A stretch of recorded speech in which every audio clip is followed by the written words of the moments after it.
Hello there and welcome back to the channel. This is Mel's Gaming here with another The Hunter Call of the Wild video. Now this video is going to be a selection of highlight clips from the past couple of days, starting off with some goose hunting. Now I decided to go goose hunting on my own Hirschfelden map the other day, and the very first flock of geese, you may have seen me just spot him there, had a level 5 in it. Now, I only recently got my first ever diamond goose, and to get one again this quickly was absolutely fantastic. It is really, really good to actually see the geese working properly again. It's something that for pretty much as long as I've been playing Call of the Wild, I've never really had this many geese coming in to decoys when actually sitting in fields. It's been absolutely fantastic. And I was getting multiple flocks sometimes coming in at once. I'm just absolutely loving the geese hunting.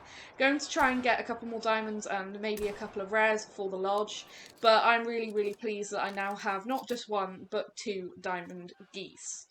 Now, something else I want to mention before we go into the other clips is you guys may have seen recently I managed to get my second great one from Rancho del Arroyo. I am still absolutely over the moon with this. I can't believe it happened, and I couldn't go without mentioning it.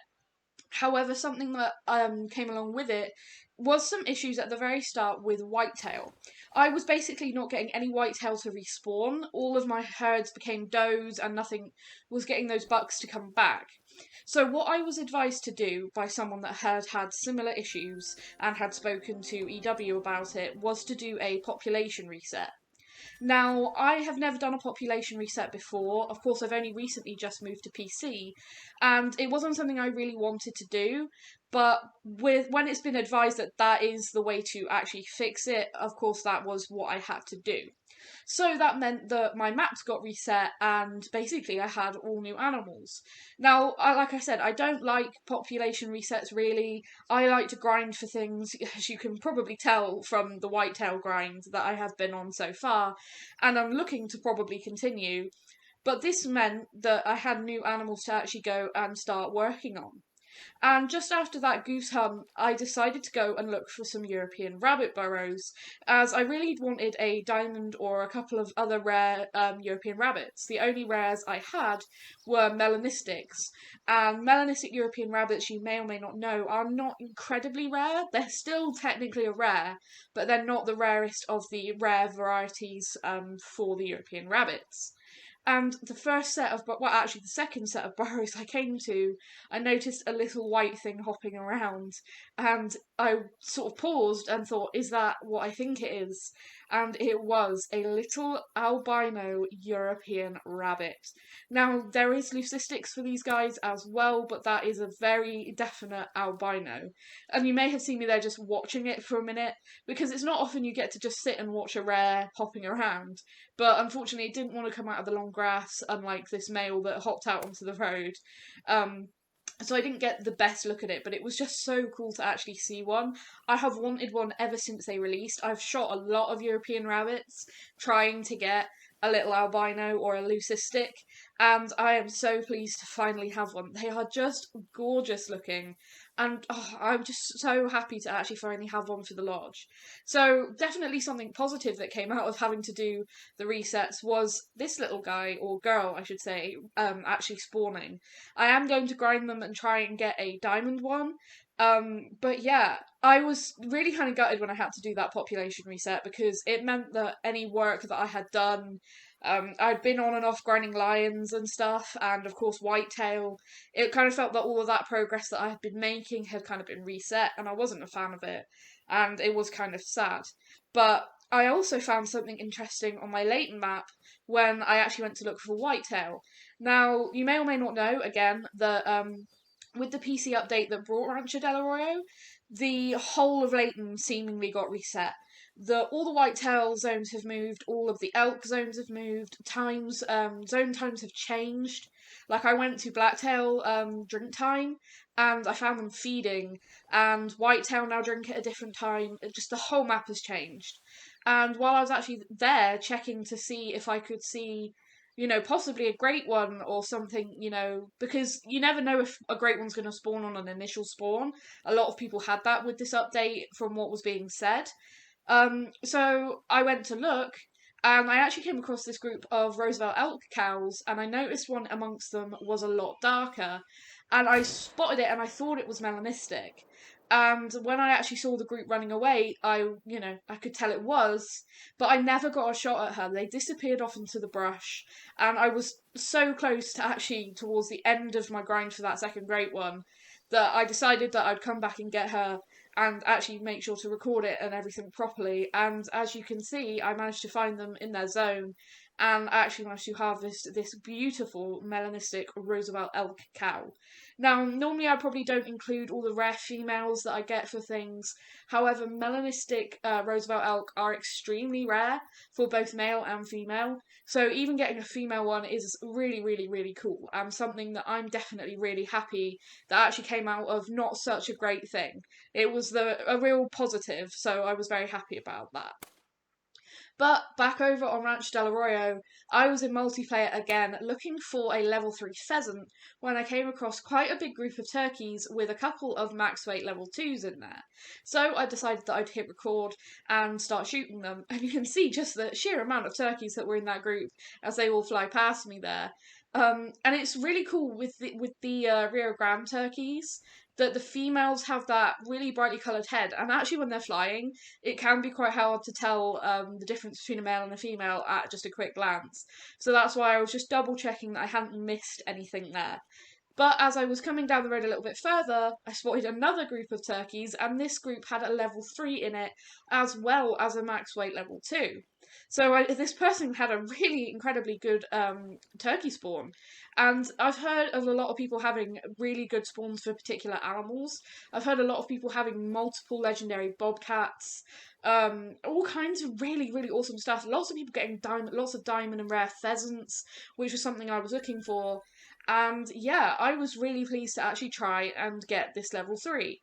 Now, that first turkey that I shot from the first group, you could see there was just a gold. However, those level 2s do always have a chance at making diamond. And in fact, that was my first Diamond Rio Grande turkey that was a level 2. I picked that up from a multiplayer and it was level 2 just like that. I shot it and it ended up being a diamond. So you never know. And that's why I tend to make a habit of shooting them, especially if they're on the path where I'm going. But you saw there I managed to pop that level 3, and I did try to get the level 2 that was in that group too, but unfortunately he was a little bit too quick for me, and I missed out on getting that one, so we'll never know if that one would have been a level 2 diamond. However, the level 3 I knew should make diamond. I've never been trolled by a turkey, but it wouldn't surprise me if they can troll. I've been trolled by a level 3 mallard, so I would never be surprised. But this one did make diamond, again at 4.60, and this is the buff feather type. So I think that's different to the first one I got that I mentioned that was a level 2 diamond. But you can see there, I just managed to clip him with the 22, and he didn't go very far at all. I love using the 22 for the turkeys. Even though maybe it's not the most realistic thing for hunting turkeys, it's definitely very effective. So after I picked that guy up, I decided that I would turn around and actually come and pick up the last turkey that I shot from the first group. So this was another one of those 9 to 11 kg level 2s that I popped in that first group. But I decided I wanted to get the level 3 before picking this up because the level 3 should make diamond. And actually, this also made diamond. So I had two diamond turkeys within a few hundred meters of each other, a level 3 and a level 2. But this is why I always say, remember to shoot these max weight estimate level 2 turkeys, because they do have that chance at making diamond. And if not, they're really good for respawns, whether it's for you or if you're in a multiplayer, it's good for the host. Now I'm going to play some clips that I actually took off my own map again on Ranch Del Arroyo. And I've been shooting a lot of pheasants since the map released, trying to get a diamond or a rare, because the rares for the pheasants look beautiful. There is leucistic, melanistic, and albino, and of course then you have the diamonds, and I've been really, really, really trying hard to get one. Of any of them, I didn't mind if it was a male rare, a female rare, and of course, obviously the males make diamond, so I've been trying so hard and shooting so many pheasants. And this morning, when I was looking through some more pheasants, I noticed one of them looked very, very pale, even from a distance. And there is the grey variation for the pheasants, but those are like the males that look pale. The females actually look quite dark. and I wasn't sure if I could just see a grey male, but as I got closer and spotted it, I just saw it was a female, and putting the scope on it, I could tell that it was most definitely either leucistic or albino.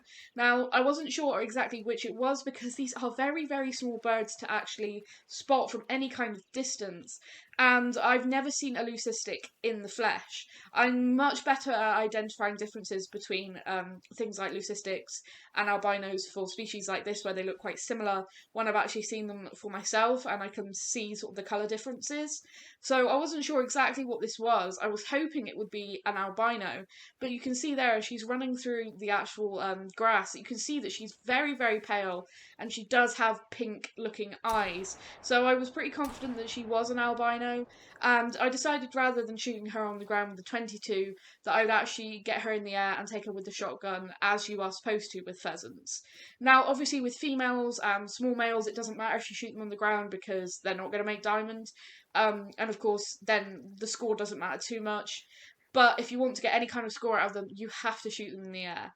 But you can see there's almost like a pink tint to the feathers. So I was pretty confident that this was albino because I think the leucistics look a bit more grey. And sure enough, when I picked her up, she was an albino. Now, the models for the ringneck pheasants aren't actually too dissimilar when you actually look at them in game. In real life, the females would look a bit. Their tails tend to be shorter and stuff like that, but in game they actually don't look too different. So I wasn't disappointed actually getting a albino female because, in my opinion, looks just as good in the lodge. The only real difference is sort of you don't have the almost ears of feathers that the males have on the top of their heads. So I was really pleased with that. And then I decided to go and look for more pheasants to try and get respawns. And I was going to go and shoot that male there that I spotted when I picked up that disturbed vegetation. And as you will have seen, it said leucistic. And as soon as I picked up that disturbed veg, I was like, oh, what's this? Because I didn't know what animal it was even from. And then when I opened the map and it said that it was a male pheasant, I was so excited. Now, there is a real difference between the leucistic male and female pheasants.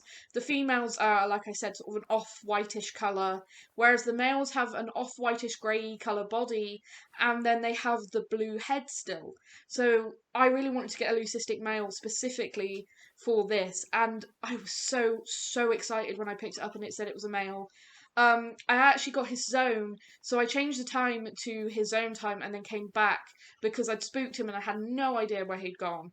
And as you will see, I managed to actually go back to the zone and then track him into the brush where he'd decided to hide. You can see all the blue tracks. I knew he must be in there somewhere, and I actually did manage to find him, and I'm so pleased.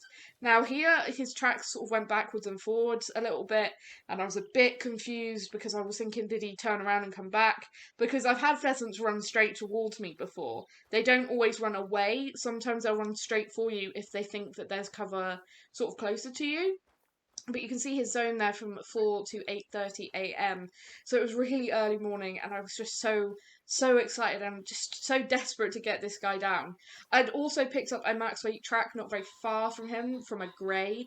That ended up being a level 2, sadly, but this was just such a brilliant area for pheasants.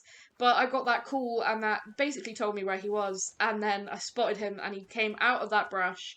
And I actually made a really couple of poor shots there that didn't hit him, but I managed to get him there on that third shot, and that was enough to bring him down. You only need to hit a pheasant with one pellet to bring them down. It can take them a little while to go down, but they will go down. And you can see I found him here at the bottom of this cactus after a little track. Unfortunately, you couldn't get a great look at him on the ground because of where he landed, but it was a decent enough area to get a screenshot of him. And there you can see he is a beautiful leucistic pheasant.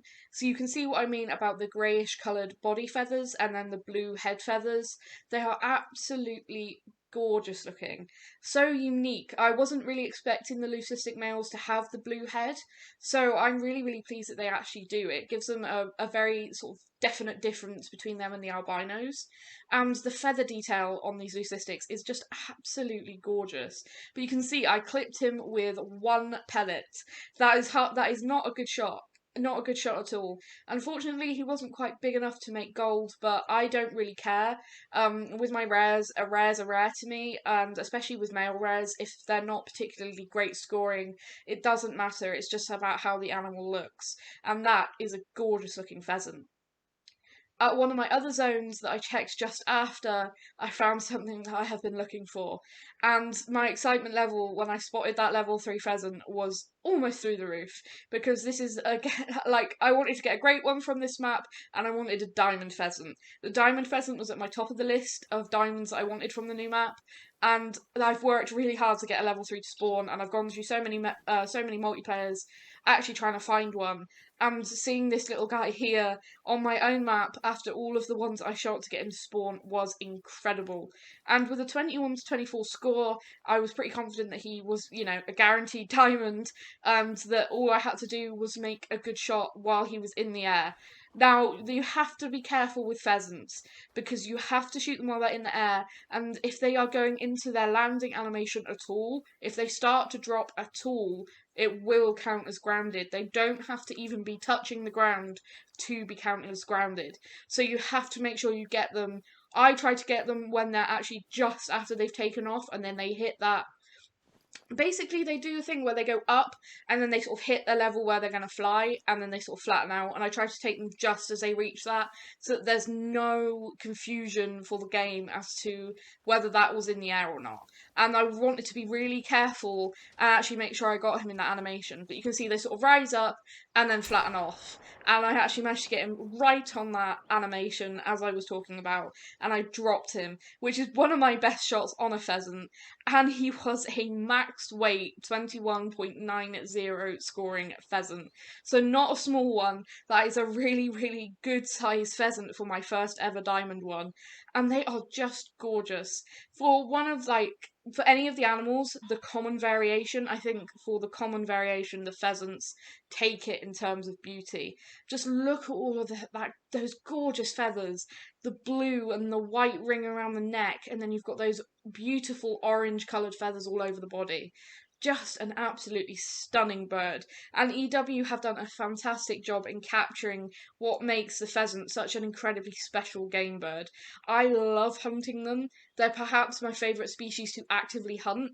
I really enjoy things with antlers like whitetail in terms of the trophy, but to actually hunt them, I think the pheasants take the biscuit in terms of actual mechanics. They are absolutely fantastic. Now, I decided that for the last little bit of this video that I would head to the trophy lodge and actually show you guys the albino hen pheasant that we got, and of course the leucistic male and diamond male that we got. So, because there's all different poses, and I wanted to show you guys them on the small platforms and what their multi-mount looks like. So you can see here the albino female, and as I said, they're not going to look a whole lot different to the males. From what I've seen, you just miss that little bit of red on the head, of course, that the males have around their eyes and the wattles. So that's pretty much it. But the poses are really nice. But there's a noticeable difference between the male and female postures that you can actually have for single animals. So for the males, as you can see with this leucistic, you can actually have them taking off. But for the females, that pose does not exist. But you can see what I mean about the red on the male's head, around the eye and going down onto the cheek. So yeah, that is pretty much the only difference between them in the lodge, and of course the males look bigger. And the males have this pose, which is really strange, but I kind of like it. It's like almost like a showing off of the plumage. But you can make a really awesome multi-mount with two male pheasants called fleeing pheasants.